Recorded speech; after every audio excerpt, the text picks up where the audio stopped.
Sir చాలామంది కూడా ఇప్పుడు చూసుకున్నట్టయితే లావుగా ఉన్నారా మేము తగ్గిస్తాము అని చెప్పి ఇదొక 20 కేజీలు 30 కేజీలు ఇది 40 ఒక కేజీలు వ్యాపారం తగ్గించండి. అండి. ఈ మళ్ళీ వ్యాపారం అవును అవును ఇది ఒక వ్యాపారం. ప్రజలు కూడా దానికి ఆకర్షితులైతే ఎందుకంటే మాటల దాటి ఒక్కొక్కడు వాడికి వచ్చేటువంటి ప్రసంగాలు వదులుతున్నారు భయంకరంగా. ప్రాస యాస సెలబ్రిటీస్ కూడా తీసుకొచ్చి ప్రాస యాస.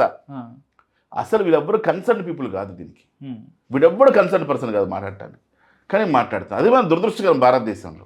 ఇదే బాధాకరం. ప్రభుత్వాలే కఠిన చర్యలు తీసుకోవాలంటారు వీళ్ళు. మరి ఇప్పుడు ప్రజలు కూడా అప్రమత్తంగా ఉండాలి. రెగ్యులేటరీ అథారిటీ ఉండాలి, దీని మీద ఒక కమిషన్ ఉండాలి, మెడికల్ కమిషన్ ఉండాలి శాసించడానికి. ఓ మెడికల్ కమిషన్ కనుక తయారైతే ఎవడు రాడు మాట్లాడుతున్నాడు అంటానికి అవకాశం ఉంటుంది. ఇప్పుడు మనకి మెడికల్ కమిషన్ లేదు. డైట్స్ కూడా సంబంధించి కూడా మొత్తం వచ్చాయి, బోల్డెన్ డైట్స్ వచ్చి చాలా వ్యాపారం అయిపోయింది. ఏంటంటే డిజిటల్ మీడియా వచ్చిన తర్వాత సోషల్ మీడియాలో వీళ్ళు ఇష్టానుసారంగా 50,000 అంట. మొన్న ఎవరు అంటున్నారు ఏంటండి అంటే ఆయన చెప్తున్నారు, నాకు ఫుడ్ వస్తుందండి బాగా, నాకు మధ్యాహ్నం ఈవినింగ్ వాళ్ళే ఫుడ్ పంపిస్తారు, 50,000 అండి అని అంటారు అని చెప్తున్నారు. అంటే నిజంగా ఆథరైజ్డ్గా ఇవి ఉన్నాయా లేవంటే ఏం చెప్తారు సార్? లేవు, రెగ్యులేటర్ లేదండి. ఎవడు నచ్చింది వాడు చేస్తున్నాడు, ఎవడు నచ్చింది వాడు చేసుకుంటున్నాడు. ఎవడి బ్రెయిన్ లో ఏ పిచ్చి వస్తే ఒకడు వచ్చేమో మటన్ తినండి అంటాడు, ఒకడేమొచ్చేమో కొబ్బరి నూనె తాగమంటాడు, ఇంకొకటి వచ్చేమో చికెన్ తినండి, కిలో చికెన్ తినండి రోజు అంటాడు. అసలు ఏంటి వీళ్ళు? వాడో రోజుకి 50 గుడ్లు తినండి అంటాడు, రోజుకి 20 గుడ్లు తినమంటాడు. ఈ శాస్త్రీయ నిరూపం అంటాడు. వాడు మాటలు దాటి కూడా విపరీతంగా ఉంటాయి. వాడేమో నీళ్ళు తాగితే చస్తారంటాడు, కోడు నీళ్ళు తాగితే చస్తారంటాడు వాడు.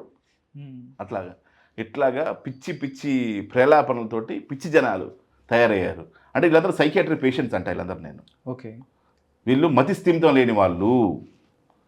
వాడికి ఉన్నటువంటి మెంటల్ని ప్రజల మీద రుద్దుతున్నాడు, వాడుకున్న వాగ్ దాటితోటి ప్రజలను రుద్దుతున్నారు. దాంతో ఈ సమస్యలను వస్తాయి. ఓకే, డెఫినెట్లీ ప్రభుత్వాలు కఠిన చర్యలు తీసుకోవాలి. దాంతోపాటు ప్రజలు కూడా అప్రమత్తంగా ఉండాలి. వీడెవడు, వీడిది మనం వినాలా, వీడి క్వాలిఫైడ్ పర్సన్ కాదా లేదా, వీడు అసలు క్వాలిఫైడా కాదా అని కొన్ని కనుక చేసుకోగలిగితే తేలిగ్గా ఉంటుంది. ఓకే, చివరిగా చెప్పండి సార్, కోవిడ్కి సంబంధించి ఏదైతే కేసులు ఉధృతంగా రాబోతున్నాయి అన్నట్టు తెలుస్తుంది, ప్రజలకు మీరేం చెప్పాలనుకుంటున్నారు, ప్రభుత్వాలకు మీరేం చెప్పాలనుకుంటున్నారు? ప్రభుత్వాలు సన్నద్ధమై ఎటువంటి కార్యక్రమాలు చేపడితే బాగుంటుందో ఒక మెడికల్ కమిషన్, ఒక టాస్క్ ఫోర్స్ లాంటి తయారు చేసి ఇమీడియట్ స్టెప్స్ తీసుకోవాలి.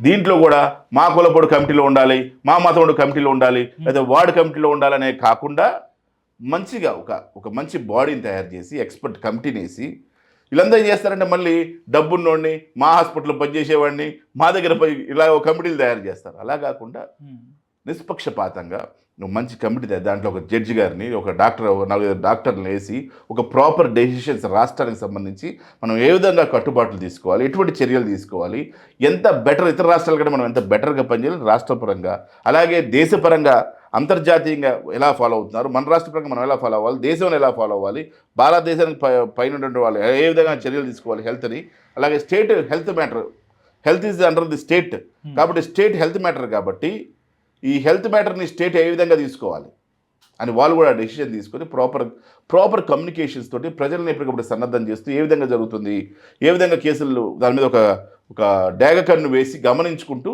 ప్రజలను అప్రమత్తం. మళ్ళీ భయకంపితులు కాకూడదు. ప్రజలు కూడా కొంతమంది ఏంటంటే ఎక్కువ భయపడతారు, కొంతమంది తక్కువ భయపడతారు, కొంతమంది భయమే పడరు. పోనీరా బాబు కోవిడ్తో పోయి కొంతమంది ఉంటారు. కొంతమంది కోవిడ్ రాగానే అసలు రాకముందే భయపడి పొడిచి టెస్ట్ చేస్తూనే ఉంటారు పొద్దుగూకులు. ప్రజలు కూడా రకరకాల ప్రజలు ఉంటారు. వాళ్ళేంటి, కొంతమంది రాకముందే నాకు వచ్చిందేమో జాగ్రత్త పడుతుంటారు, ఓవర్ కాషియస్, కొంతమంది అసలు కాషియస్ ఉంటారు. అలా కాకుండా బ్యాలెన్స్డ్గా కనుక మనం జాగ్రత్త తీసుకుంటే ప్రజలు కూడా అప్రమత్తంగా ఉండి ఒకవేళ కోవిడ్ లక్షణాలకు కనిపించినా లేదా జలుబు దగ్గర లక్షణాలు కనిపించినా కూడా ఐసోలేట్ అయిపోయి తెలిసిన డాక్టర్ గారికి ఫోన్ చేసి వైద్యం చేసుకుంటారు.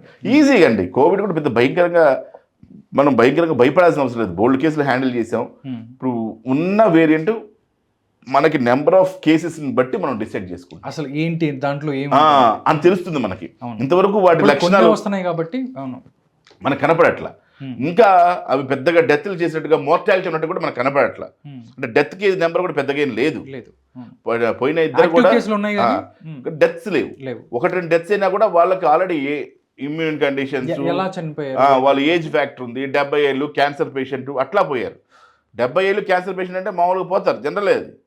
సో అలాగే మనం గమనించాలి. ఇమ్యూనిటీ పరంగా చూసుకోవాలి, తర్వాత ఏజ్ పరంగా కోమార్బిడ్ కండిషన్స్ చూసుకోవాలి, ఇవన్నీ ఉంటాయి. ఓకే. కాబట్టి ఇప్పటివరకు అయితే మనం భయపడాల్సినంత డెత్ కేసెస్ లేవు కాబట్టి, మోర్టెడ్ లేదు కాబట్టి సన్నద్ధంగా ఉండడం తప్పులేదు, అప్రమత్తంగా ఉండడం తప్పులేదు. మనం అప్రమత్తంగా ఉందాం. మనకందరూ తెలిసిందే కోవిడ్కి ఏ విధంగా ఉండాలో, అందరికీ అలవాటు. చిన్న పెద్దవాళ్ళని చిన్న పిల్లలదా తెలుసు. మాస్క్ ధరించడం, చేతులు కడుక్కోవడం, ఎక్కువ గ్యాదరింగ్స్లో ఉండకపోవడం ఇవన్నీ తెలిసినాయి. ఇవి కాకుండా ప్రభుత్వాలు ముఖ్యంగా మందులు సన్నద్ధంగా చేసుకోవడం. ఎందుకంటే ప్రధానమైన సమస్య ప్రభుత్వ ఆసుపత్రులు వచ్చేది ఫార్మసీలో మందులు లేవని. మందులు సన్నద్ధం చేసుకోవాలి. భారతదేశం మొత్తం అన్నిట్లో కావాల్సినంత ఫార్మసీ, ఇప్పుడు కావాల్సినటువంటి మందులను ఏర్పాటు చేసుకొని వాళ్ళని ఏమైనా హెల్ప్ చేయాలంటే మనం ఏ విధంగా వెహికల్స్ రెడీ చేసుకోవాలి, ఏ విధంగా స్టాఫ్ని ట్రైన్ చేసుకోవటం, ముఖ్యంగా స్టాఫ్ని రిక్రూట్ చేసుకోవడం, డాక్టర్స్ని, ఎంబీబీఎస్ డాక్టర్స్ బోర్డు ఉద్యోగం లేకుండా ఖాళీగా ఉన్నారు వాళ్ళందరినీ రిక్రూట్ చేసుకొని ప్రాథమిక కేంద్రాలని బలోపేతం చేసుకొని, ఇట్లా మనకు ఉన్నటువంటి స్ట్రక్చర్ని, మనకు ఆల్రెడీ స్ట్రక్చర్ ఉందండి, మంచి అద్భుతమైన స్ట్రక్చర్ ఉంది. ప్రభుత్వంలో మన దగ్గర చక్కని స్ట్రక్చర్ రూపకల్పన చేసి పెట్టారు కాన్స్టిట్యూషన్లో, రాజ్యాంగంలో. ఏ విధమైనటువంటి ఆరోగ్యం దాన్ని ఉపయోగించుకుంటే సరిపోతుంది. దాన్ని ఉపయోగించుకుంటే చాలు, బ్రహ్మాండమైన ఆరోగ్యాన్ని మన ప్రజలకు అందించవచ్చు. థ్యాంక్ యూ సో మచ్ ప్రభు కుమార్ గారు. ఏదైతే మెడికల్కి సంబంధించి ఇది కొత్త వేరియంట్ గురించి, అలాంటి లక్షణాలు ఏంటి, ప్రజలు ఏ విధంగా ఉండాలి, ప్రభుత్వాలు ఏ విధంగా ముందుకెళ్ళాలి, ఈ విషయాల గురించి చాలా చక్కగా వివరించారు. నమస్కారం.